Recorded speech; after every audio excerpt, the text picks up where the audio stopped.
আরব দেশে সব মসজিদে আপনার পানি দেয়, খেজুর দেয়। তো দেখুন সবাই খেজুর খাচ্ছে। এই যে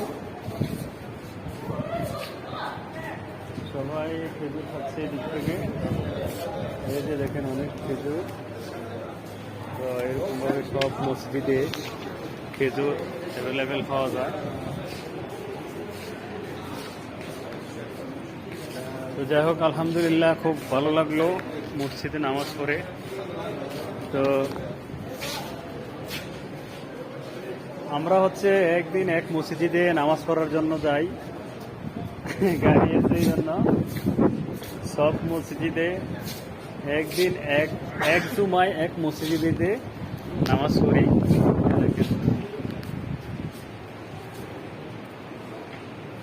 মাশাআল্লাহ খুব সুন্দর।